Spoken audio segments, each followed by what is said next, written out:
Bom, boa noite, Ana Carolina. Seja bem-vinda à nossa aula de DPP do dia 12 de julho de 2021, das 21 horas. Hoje vamos dar início à unidade 3, né, referente às pessoas jurídicas nas suas disposições gerais, tá? Então, nós vamos falar um pouquinho hoje o que são essas pessoas jurídicas,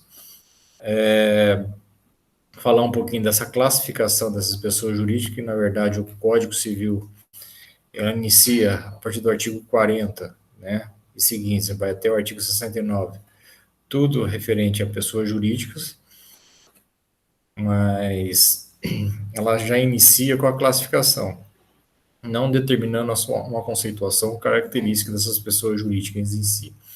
Então, nós vamos passar um slidezinho aqui para a gente poder justamente elucidar o que é uma pessoa jurídica, tá?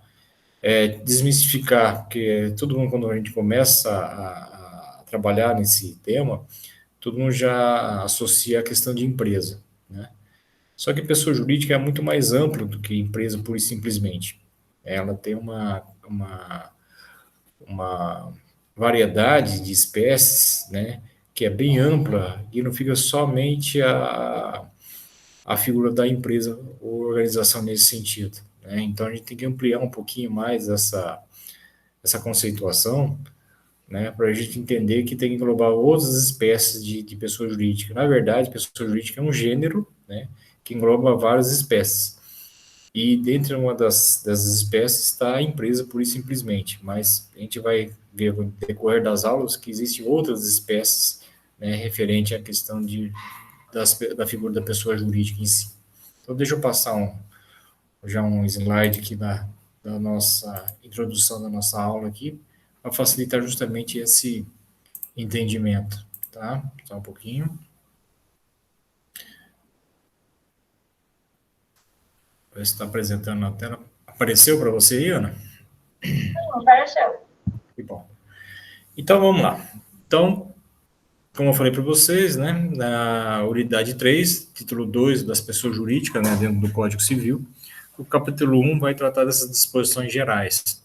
Então, antes de eu falar desse capítulo, né, nós vamos falar um pouquinho da conceituação do que é uma pessoa jurídica, e como eu falei, essa classificação ela é um pouco mais ampla, que tem que englobar toda e qualquer espécie de pessoas jurídicas. E eu peguei essa conceituação da doutrinadora chamada Maria Helena Diniz, né, e ela vai dar justamente esse entendimento que a gente precisa referente a esse tema. Então, ela diz lá, segundo, então, Maria Helena Diniz, né, o conceito sobre pessoa jurídica ela é constituído tanto de pessoas, quanto também de ter o quê? De patrimônios, que visam determinados fins, que uma vez reconhecido pelo ordenamento jurídico, se torna uma pessoa com direitos e obrigações. Então, essa é uma conceituação que abrange algumas características que deve conter todo e qualquer tipo de pessoa jurídica em si, tá? E quais são essas características? Bom, tá logo abaixo, né? Pessoas é formado então de pessoas naturais e pessoas jurídicas, e mais os bens. E os bens, nós já vimos que elas podem ser esse patrimônio, formado tanto com bens corpóreos e bens incorpóreos, tá? Por que pessoas naturais? Primeiramente, pessoas naturais, porque alguém vai ter que representar essas pessoas jurídicas, alguém tem que manifestar em nome delas. Então, a partir do momento que elas se tornaram, né, a pessoa reconhecida pelo nosso ordenamento jurídico, há necessidade de alguém manifestar em nome delas. Então, elas têm responsabilidade própria. Então, por isso, é formado tanto pessoas naturais e também por outras pessoas jurídicas também, dependendo do tipo constituído dessa organização em si, dessa pessoa jurídica em si. E importante, né? E de bens, ou seja, de patrimônios.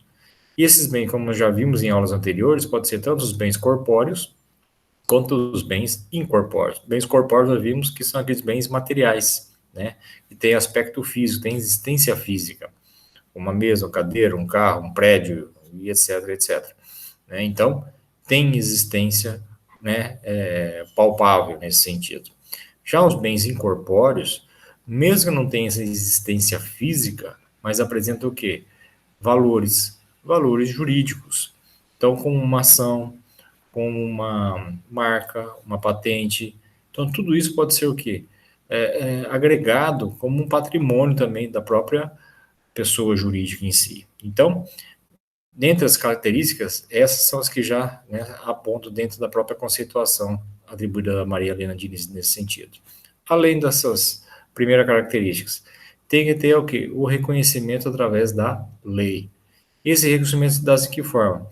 Através do registro do seu ato constitutivo.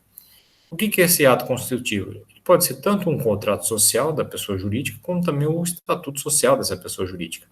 Mas, para ter essa existência legal, para ter justamente ela a existir para o mundo jurídico, é necessário que esse ato constitutivo esteja devidamente o quê? Registrado, tá? Conforme determinação da própria lei, tá? Ou outro aspecto que a lei determina, dependendo do tipo jurídico que está sendo, né, determinado, através de uma lei especial, algo nessa condição também. Porém, é necessário que se faça o registro desse ato constitutivo, seja um contrato social ou mesmo estatuto social dessa pessoa jurídica em si. E por último, que deve constar como característica de toda e qualquer pessoa jurídica em si, é a sua finalidade, ou seja, toda e qualquer pessoa jurídica tem um objetivo, né, tem um propósito a partir do momento que ela foi criada. E qual poderia ser esses propósitos? Bom, pode ter inúmeras, né?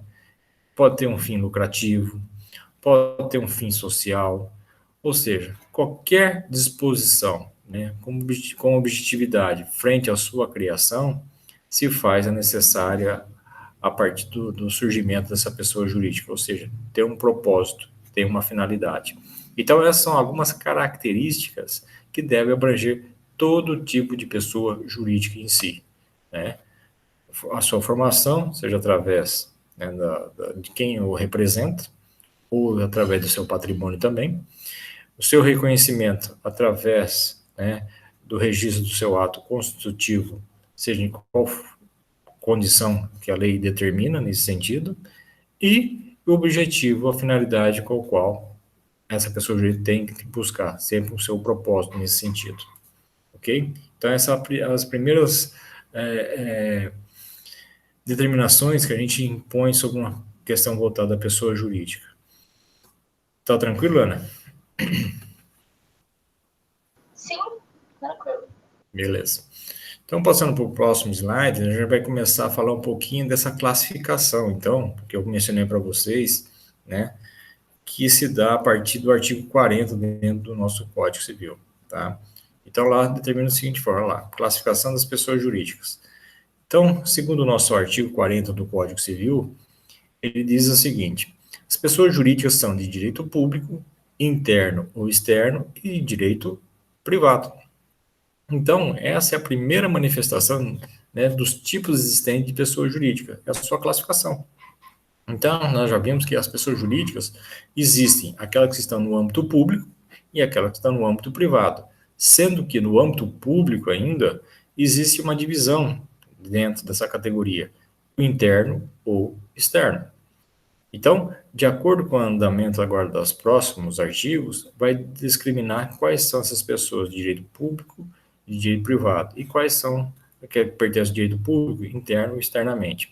Por que direito público interno? Por que pessoa jurídica de direito público externo? Quando eu falo interno, é aquelas pessoas jurídicas que estão atreladas dentro do nosso território nacional. Por isso que ele é interno. Tá? Então, toda e qualquer pessoa jurídica criada dentro do nosso território são consideradas, né, do âmbito público, obviamente, né, como pessoas jurídicas de direito público interno. Já as pessoas jurídicas de direito público externo são aquelas elencadas fora do nosso território nacional, tá? Isso que você pode já observar logo abaixo. Então, as pessoas jurídicas de direito público externo estão mencionadas no artigo 42, as pessoas jurídicas de direito público interno, artigo 41, e as pessoas jurídicas de direito privado, no artigo 44. Percebo que eu modifiquei um pouquinho a ordem, né, referente às pessoas jurídicas de direito público externo e interno. Né, eu falei o primeiro, condicionei o primeiro artigo 42, depois o artigo 41. Por que eu fiz isso? Só para mero didática, tá? Para facilitar justamente o entendimento. Porque na pessoa jurídica de direito público externo, a sua exposição ela é mais simples do que o direito público interno. Então, eu coloquei só para fins didáticos, só para justamente explanar um pouquinho mais melhor justamente esse tema, né, nessa ordem, para a gente ser mais entendível nesse sentido, tá? Mas pouco importa a ordem nessa condição aí. Só sabendo que existe tanto um quanto o outro, sendo que o direito público externo está mencionado no artigo 42, e depois a pessoa jurídica de direito público interno está mencionado no artigo 41. E no âmbito do artigo 44 vai mencionar as pessoas jurídicas de direito privado. Tá? Você vê que pulou justamente o artigo 43, aqui é um outro assunto que vai ser abordado dentro das pessoas jurídicas em si. Tá? Depois a gente vai trabalhar em cima disso também. Então, vamos falar um pouquinho das pessoas jurídicas de direito público externo, então, né? Depois a gente retoma o artigo 41 pela sequência, ok? Então, diz lá, artigo 42. São pessoas jurídicas de direito público externo. Quem? Os estados estrangeiros e todas as pessoas que foram regidas pelo direito internacional público. Bom, quando eu falo pessoa jurídica de direito público externo, acabei de mencionar, são todos aqueles pessoas que estão elencadas fora do território nacional. E quem são essas pessoas? Como está dizendo, os estados estrangeiros. Quem são os estados estrangeiros? São os países. Então, a primeira classificação que se dá referente às pessoas jurídicas são de direito público externo, no caso, voltados aos países. Então, por exemplo, se eu colocar a Argentina é uma pessoa jurídica, mas de que tipo? De direito público externo. Os Estados Unidos é uma pessoa jurídica de direito público externo. A China, uma pessoa jurídica de direito público externo. A Rússia, pessoa jurídica de direito público externo. Quer dizer, esses estados estrangeiros reconhecidos pela comunidade internacional são pessoas jurídicas do tipo direito público externo. Então, já vai desmistificar aquele pensamento sobre pessoa jurídica, que é a empresa. Não é só a empresa em si. Os estados estrangeiros, quer dizer, os países, de modo geral, são todos o quê? Pessoas jurídicas de direito público externo. Entendeu? Outra situação que envolve também pessoas jurídicas de público externo são quem? Aqueles que foram regidos pelo direito internacional público. Nós já vimos isso também, né, lá na unidade 1. Quem são esses? São os organismos internacionais, como a ONU, OEA, o IT, o OMC, o OTAN e assim por diante. Então, todos esses órgãos internacionais ou organismos internacionais são considerados pessoas jurídicas de direito público externo. Então, essa é a primeira menção de classificação frente a essas pessoas jurídicas. Né? Então, elas são classificadas como pessoas jurídicas de direito público externo. Os estados estrangeiros, ou seja, os países, no modo geral, e esses organismos internacionais, né, mencionados como a ONU, e assim por diante. Entendido, então? Então, essa são a primeira, dentre as classificações que nós estamos trabalhando dentro das pessoas jurídicas. Ficou alguma dúvida aí, Ana? Acho que não. Acho que não. Só isso que eu quero que você entenda, tá? Então, essa já é uma outra classificação voltada às pessoas jurídicas. Só que nós estamos trabalhando com as pessoas jurídicas de direito público externo. Por que direito público externo? Que estão elencadas fora do território nacional. Nada internacional entra nesse. Vai entrar no interno daí, né? Não entendi, desculpa. Tudo que é nacional, aí não entra nesse. Não. Só no outro daí. Só em outro, só no artigo 41 agora vamos trabalhar em cima disso. Tá bom? Então, o artigo 42 está tranquilo, né? Sim. Ok. Então, agora vamos retomar o artigo 41, certo? Então, 42 para fins de didática eu mencionei primeiro. Agora eu partir para o 41, que é um pouco mais complexo, um pouquinho, esse entendimento. Então, diz lá. Como nós já vamos ver agora, né? Artigo 41. Diz lá. São pessoas jurídicas de direito público interno. Inciso 1, a União. Inciso 2, os estados, o Distrito Federal e os territórios. Inciso 3, os municípios. Inciso 4, as autarquias, inclusive as associações públicas. Inciso 5, as demais entidades de caráter público criadas por lei. Além desses incisos, tem um parágrafo único, dizendo o seguinte: salvo disposição em contrário, as pessoas jurídicas de direito público a que se tenha dado estrutura de direito privado regem-se, no que couber, quanto ao seu funcionamento, pelas normas deste Código. Então, perceba que esse artigo é um pouco mais complexo em relação ao outro. Você não achou? Achei, eu não entendi muito bem o parágrafo único.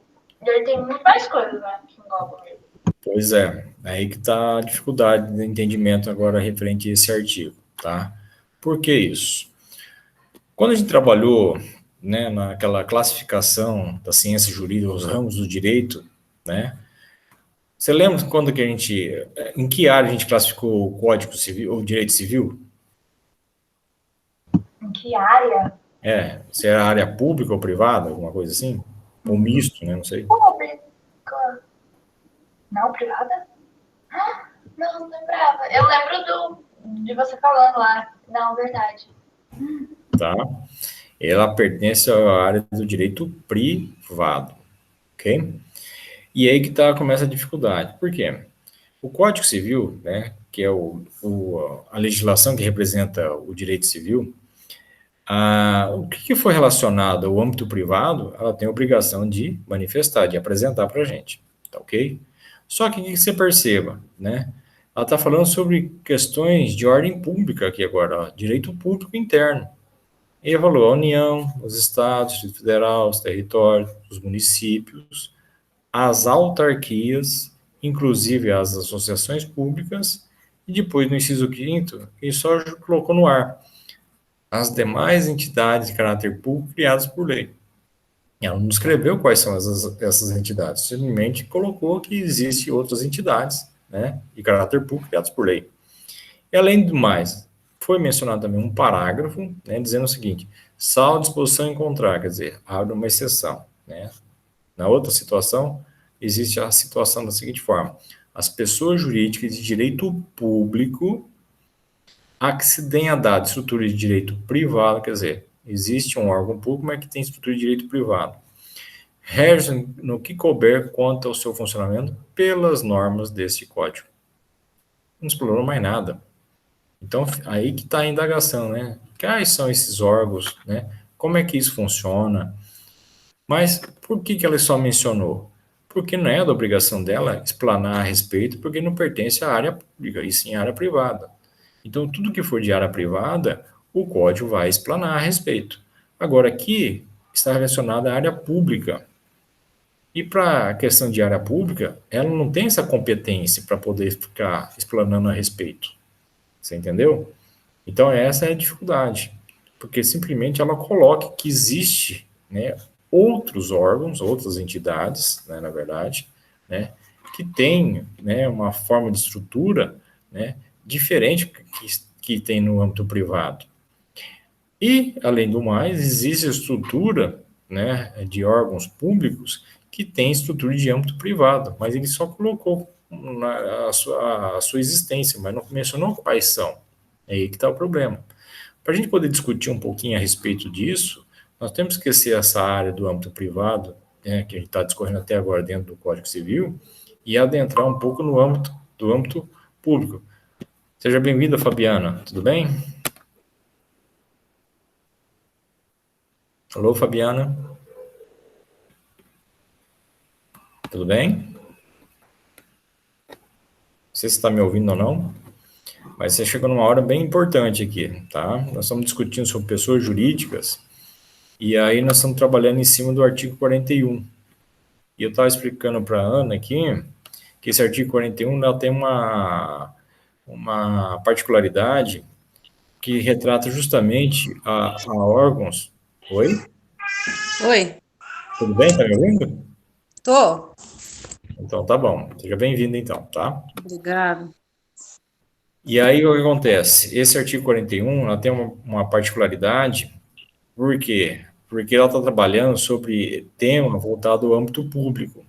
Eu estava explicando para a Ana que o Código Civil ele pertence à área do direito privado. Então, tudo que for relacionado ao âmbito privado, ele tem justamente a incumbência, né, a obrigação de discorrer a respeito. Porém, né, as condições que estão sendo colocadas aqui nesse artigo está relacionado ao âmbito público. E aí que está o problema. Para a gente para poder entender justamente essa condição, tá, referente ao âmbito público, nós temos que adentrar um pouquinho dentro dessa outra área. Então, esquecer a parte do direito privado dado pelo Código Civil e trabalhar o direito público, né, que é retratado justamente dentro do direito administrativo. Acho que o microfone está aberto, viu, Fabiano? Só para Tá. dar uma fechada nele aí, facilitar aqui para mim. Isso. E aí, o que acontece? Tá? Então, a gente vai trabalhar um pouquinho essa parte do direito público agora, entrar um pouquinho no direito administrativo, para fim de entender justamente o funcionamento desse artigo 41 aqui, a interpretação desse artigo 41 que a gente tem que ser feito, a maneira como tem que ser feito, tá? Nós estamos trabalhando, só para você se inteirar um pouco do assunto, sobre pessoas jurídicas, tá? Então, eu passei a conceituação, as características das pessoas jurídicas, depois você pega a gravação que eu posso passar depois, tá? Nos slides anteriores. Falamos também das pessoas de direito público externo, nós estamos falando da classificação delas agora, tá? E falamos do artigo 42 já. Aí eu agora estou retomando o 41, porque o 42 vai falar sobre pessoas de direito público externo, que falava sobre os estados estrangeiros, né, os países de modo geral, que fazem parte desse contexto, e os órgãos internacionais, como a ONU, a EA e assim por diante. Então, elas são classificadas como pessoas jurídicas de direito público externo. Agora, vamos trabalhar sobre as pessoas de direito público interno. Por que interno? Porque estão dentro do nosso território. Quando eu falo externo, estão elencados fora do nosso território, ok? Agora, interno, que estão dentro do território nacional. Quem faz parte? Lá está mencionado no inciso 1, a União. Inciso 2, os estados, o Distrito Federal e os territórios. No inciso 3, os municípios. No inciso 4, as autarquias, inclusive as associações públicas, tá? Depois a gente vai trabalhar o que é uma autarquia, tudo isso, fica tranquilo, tá? Nós vamos só estar fazendo a classificação até então. Inciso 5, as demais entidades de caráter público criadas por lei. E aí que está a dificuldade. Como eu falei agora há pouco, o Código Civil pertence à grande área do direito privado. Nessa concepção, ela só vai, né, mencionar assuntos voltados para a área privada. E aqui está adentrando no âmbito público. Para isso, a gente vai ter que esquecer um pouquinho o Código Civil e o direito civil em si e trabalhar com o direito administrativo, que menciona justamente o âmbito público, tá? Até para a gente poder discorrer um pouquinho depois também sobre o parágrafo único dessa disposição que está colocado ali também. Tá bom? Então, agora, isso também é bom para quem quer prestar concurso público, tá? É um dos assuntos bastante mencionados dentro dos concursos, essa questão que a gente vai discutir agora com vocês também. Então, é bom vocês estarem atentos para isso, para fins, né, de algum futuro concurso, algo do gênero aí que vocês queiram prestar aí no exercício do trabalho de vocês aí, ok? Então, vamos voltar lá na tela. Bom, então perceba que eu dividi aquelas entidades, né, em dois grupos, tá? Administração direta e administração indireta, que está em verde lá, tá? Administração direta, perceba que eu coloquei um grupo ali, né, pela União, Estados, Municípios, Distrito Federal e Territórios, tá? Administração direta, outro grupo lá, mas depois a gente vai falar a respeito. Pensa o seguinte, tá? Tudo que é criado em nosso território, né, dentro do território nacional, é da atribuição da própria Constituição Federal, tá? Aquela CF é a Constituição Federal. Então, a Constituição é uma lei mais importante dentro do nosso território. Então, ela que atribui, né, a criação de órgãos, atribui suas funções, competências, etc, etc. E aqui também não é diferente, tá? Quem entrou agora, que eu não vi? Não, eu saí sem querer.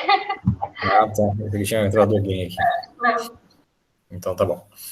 Então, a Constituição, ela tem essa disposição legal, né, de criar tudo que é importante dentro de funcionamento, né, dentro do âmbito público em nosso território nacional, tá? Então, ela, né, ao criar alguma entidade com a União, né, que é o território nacional como um todo, né, o Estado da Federação, a Federação, no caso, né, os estados, os municípios, o Distrito Federal e territórios, tá? Você vê que coloquei em ordem decrescente. Aliás, deixa eu fazer uma pergunta antes da gente começar. Será que ainda existe território dentro do nosso país ainda ou não? O que vocês acham? Qual território? Território. Ah, Aí que tá vocês sabem ou não? não sei te dizer. Não. Porque antigamente, né, o estado do Amapá, o estado de Roraima, né, era tudo territórios. Hoje não, eles são estados federados há muito tempo já, né? E o que acontece é que hoje os territórios passaram a ser uma porção de terras bem diminuta, né, bem pouca, na verdade. Então, existem poucas regiões hoje que são consideradas como território. Por exemplo, porções de ilhas, né? Nós temos lá o Fernando Noronha. Fernando Noronha é considerado como um território nacional, né, pertencente ao estado de Pernambuco, por exemplo. Então, Abrolhos é outra situação como territórios. Então, são pequenas porções de terras, né, que ainda existem, né, como denominações como territórios que fazem parte justamente desse contexto. Tá? Só para ilustrar um pouquinho essa condição como território em si, mas ainda existem algumas ainda, tá? Então, a Constituição Federal ele tem essa amplitude de poderes para poder justamente constituir, né, essas entidades em si. Só que não basta criar, né? Como falei para você, elas são consideradas entidades e consideradas como pessoas jurídicas. E aquelas características que eu já citei anteriormente, uma delas qual é? É que toda e qualquer pessoa jurídica tem um objetivo, tem uma finalidade. E aqui também não foge essa regra, né? Então, qual seria o objetivo da União, dos estados, municípios, federal e territórios? Esses objetivos visam sempre o quê? O bem comum, atender o interesse coletivo, tá? Atender justamente aquelas determinações previstas na própria Constituição Federal, como, por exemplo, viabilizar o bem-estar social, a questão de moradia, empregabilidade, saúde, né? Então, esse é o propósito, essas são as finalidades previstas para essas finalidades, para essas entidades. Então, só que não basta criar, né? Se você também tem que dar condições. E quais são as condições previstas na Constituição para justamente atender os objetivos dessas entidades da administração direta? Seria o quê? Seria justamente atribuir poderes. Quais são esses poderes? Nós consideramos poderes de forma política, administrativa e financeira. Tá? Então, ao criar essas entidades da administração direta, por que administração direta? Porque receberam diretamente da Constituição Federal tais poderes. Quais são esses poderes? O poder político, administrativo e financeiro. Tá? Para poder justamente desenvolver seus objetivos, suas finalidades. Agora, será que elas por si sós conseguem desenvolver essas finalidades? É complicado. Por quê? Porque não tem como ela, o próprio, vamos supor, o chefe do executivo da União, que é o presidente da República, ele não tem como ir até um daqueles locais, né, afastados dentro do nosso país, lá no interiorzão, naqueles rincões, né, no meio da mata, para justamente atender esses objetivos. Então, ele é necessário fazer o quê?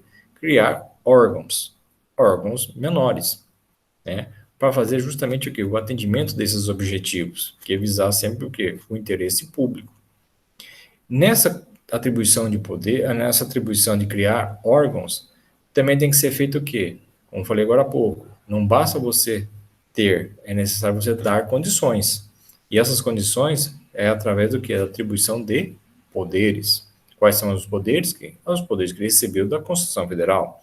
É o poder político, administrativo e financeiro.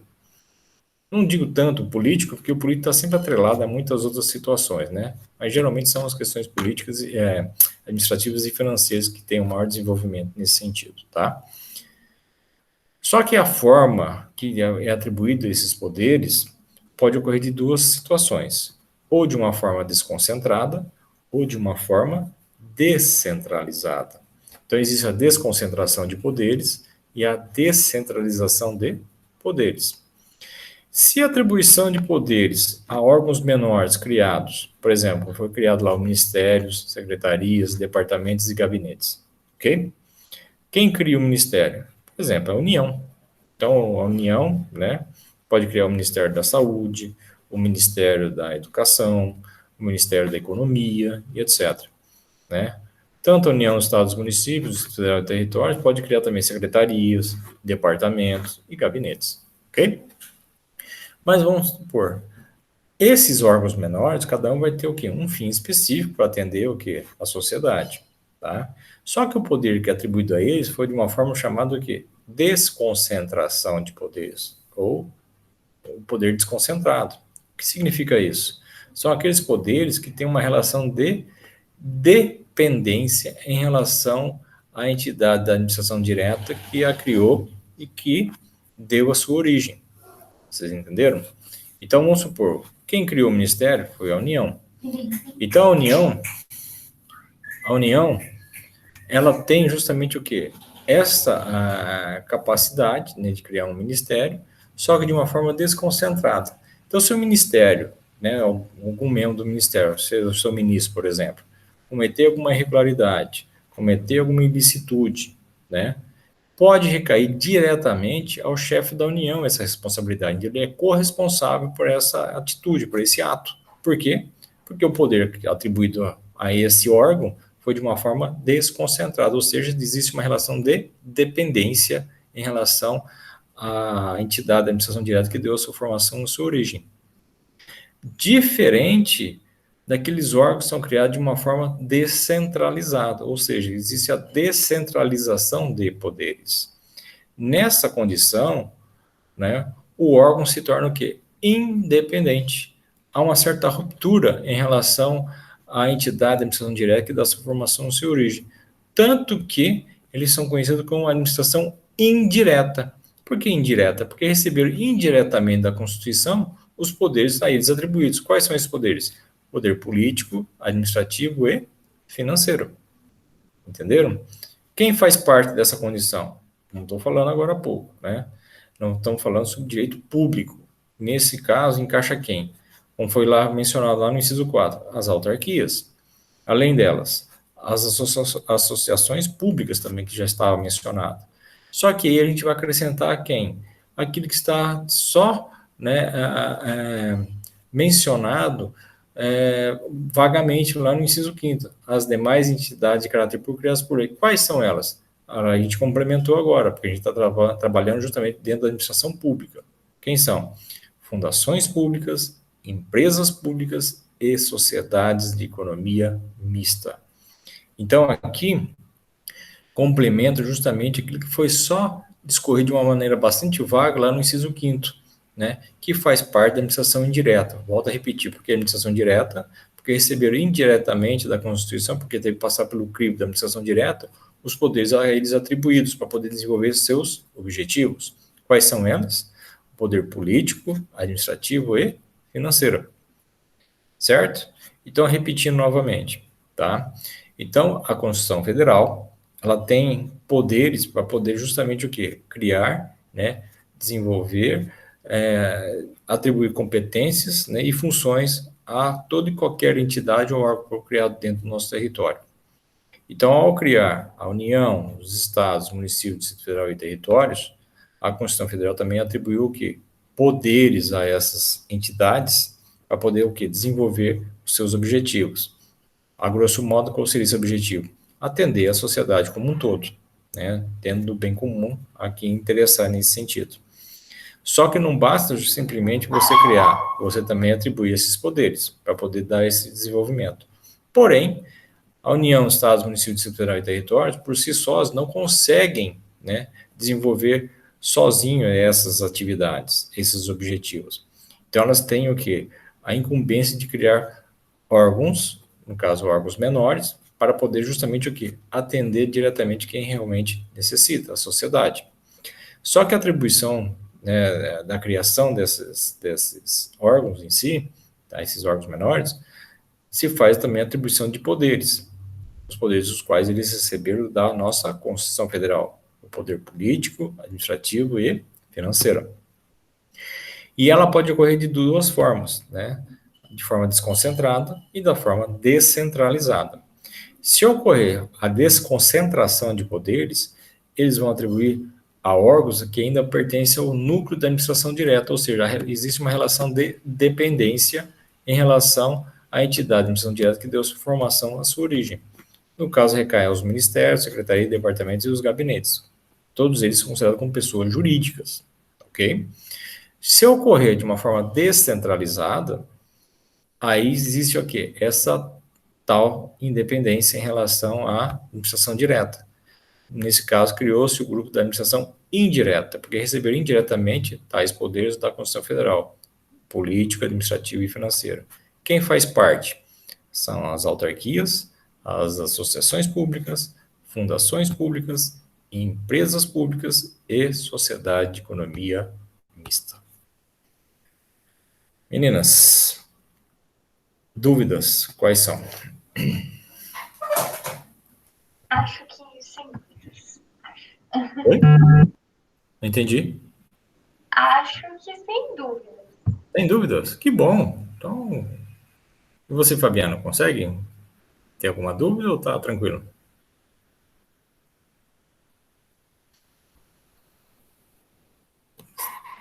Fabiano, consegue se manifestar?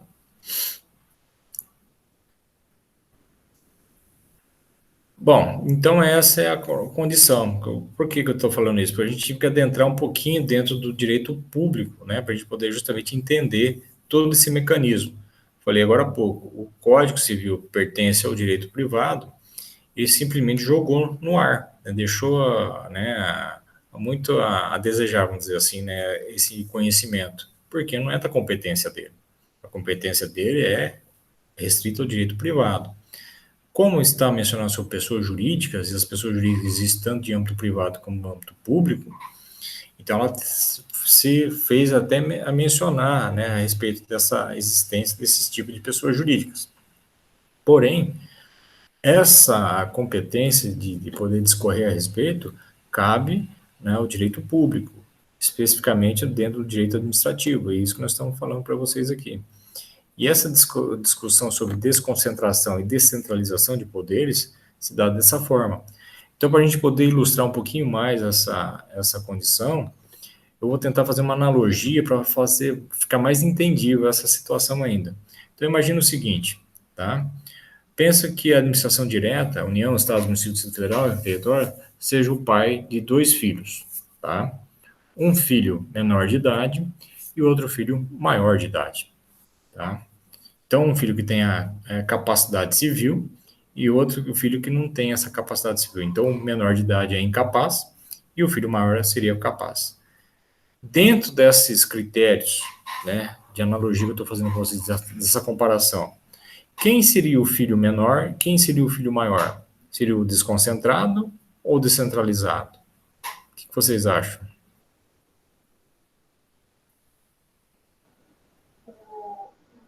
Eu não consigo ouvir. Desconcentrado?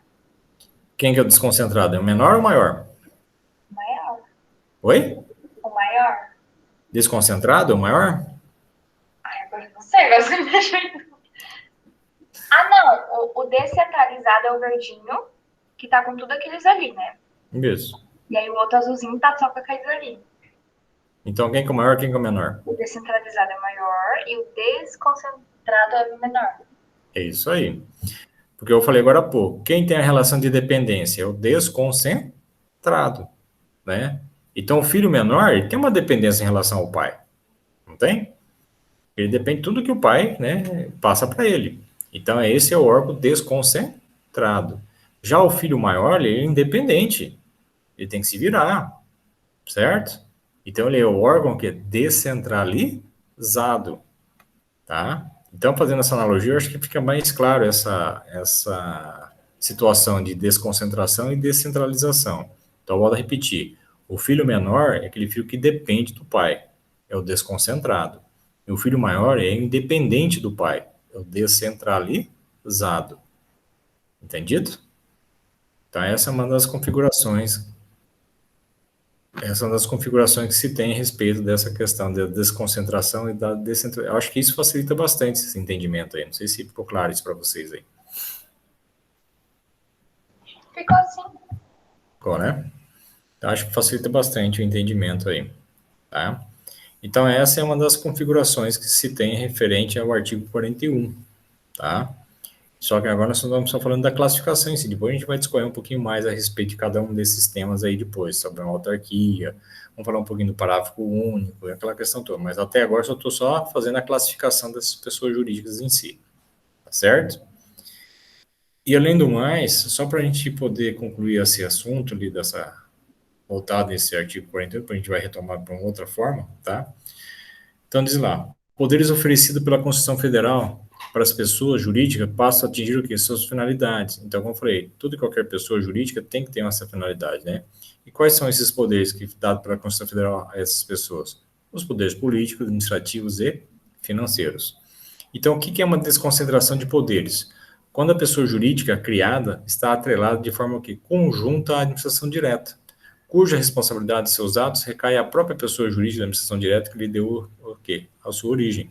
Então, ele tem uma relação próxima, tem uma relação de dependência, é o filho menor, que eu acabei de citar agora. Tá? Já na descentralização de poderes, quando a pessoa jurídica criada é responsável pelos seus próprios atos, podendo recair o quê? Posteriormente, caso necessário, a pessoa jurídica de administração direta que lhe deu origem. Então, essa é a questão da independência. Só que aí tem um detalhe, tá? Vamos retomar de novo a situação anterior aqui, tá? Para explicar justamente essa questão da descentralização. Eu falei agora há pouco que a pessoa jurídica, né, da administração direta é um órgão descentralizado, então ele tem uma certa independência em relação à anterior, né, que deu sua formação na origem dentro da administração direta, ok? Agora, nem tudo é absoluto, né? Isso pode ser relativo também. Então, vou citar como exemplo. Vamos pegar. Você sabe o que é uma autarquia ou não? Então, eu acho que não. Acho que não é bom. Eu tô tentando ligar alguma coisa que eu conheço, mas eu acho que não sei não. Autarquia, pensa assim, coloca o sinônimo, tá? Autarquia de autonomia. Que autonomia eu estou falando? Autonomia administrativa e financeira. Como falei, esquece um pouco a questão política, que está sempre atrelada em relação a ela, tá? Então, entendam a autarquia com autonomia, uma autonomia administrativa e financeira também, tá? Então, só para ilustrar essa situação, depois a gente vai falar um pouquinho mais próxima também a respeito disso. Na autarquia, aliás, aqui em Tangará da Serra nós temos a autarquia municipal, tá? Criada pelo próprio município. Vocês sabem o que significa o SAMAI ou não? A sigla SAMAI? A sigla não. Não? Não sei o que é. Então, a sigla significa assim, Serviço Autônomo Municipal de Água e Esgoto. Olha só a autarquia, eu acabei de falar da autonomia, né? E o SAMAI é uma autarquia, tá? Que visa atender o quê? Qual que é o objetivo do SAMAI? É atender a população de Tangará da Serra com água e esgoto. Só que antes de ser autarquia, antes de ser o SAMAI, existia um outro órgão no lugar dela, tá? Era conhecido como DAI. E qual que é o significado do DAI, você sabe? Não, também não. Não? DAI é um departamento de água e esgoto, tá? Departamento de água e esgoto. Aí eu vou perguntar, como departamento é um órgão desconcentrado ou descentralizado?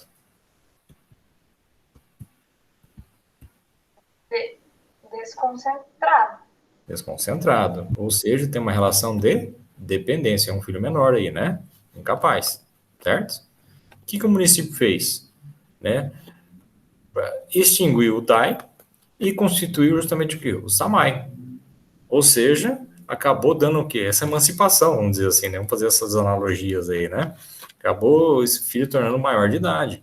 Ou seja, ele acabou sendo o quê? Responsável pelos os seus objetivos, né? As suas finalidades nesse sentido. Ou seja, toda e qualquer questão voltada à água e esgoto não recai mais ao município de Tangará da Serra, e sim a quem? A autarquia, ao órgão criado pelo próprio município. Então, ele responde pessoalmente, né, ele tem responsabilidade própria na questão voltada à água e esgoto de todo o município.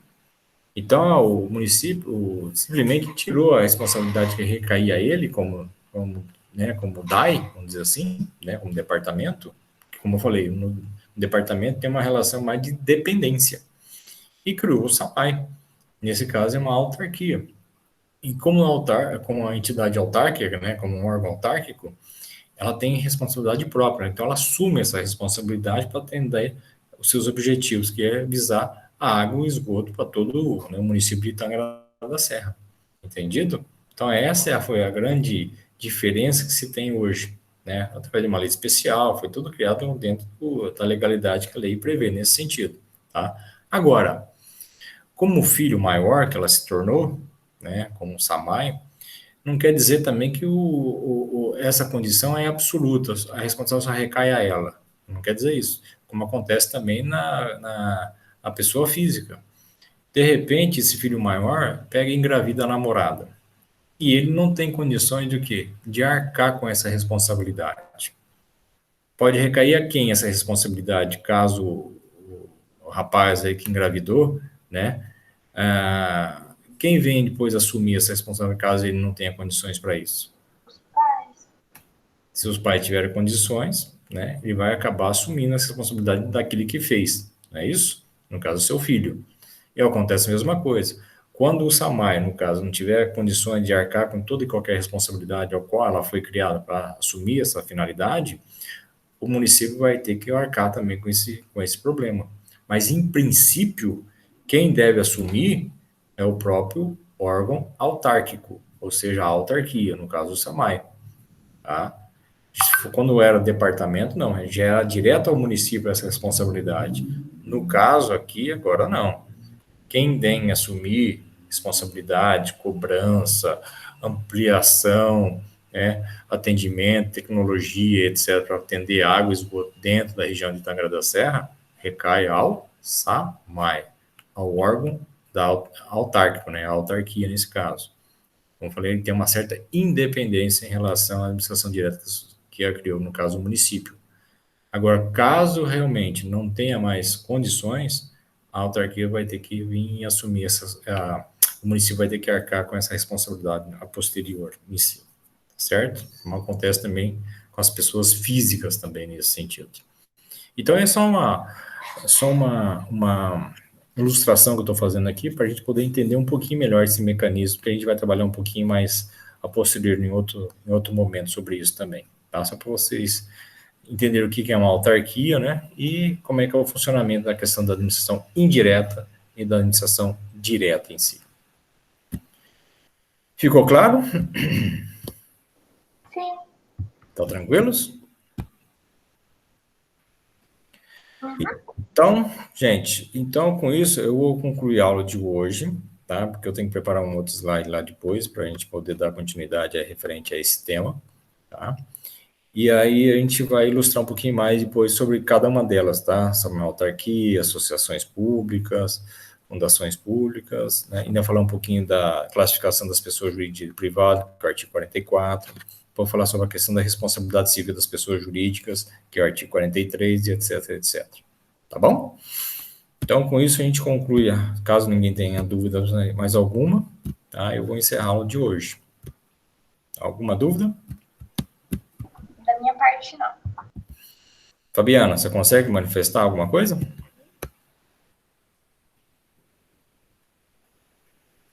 Fabiana desligou o microfone e agora não consegue falar mais comigo. Bom, com isso então, gente, eu estou encerrando a aula, tá? Agradeço a participação de vocês, tá? E tenham uma ótima semana aí, com muita saúde, tá? Que a gente possa se encontrar na próxima aula nossa aí, tá ok? Agradeço, boa noite a todos e bom descanso. Boa noite, professor. Tudo de bom, então.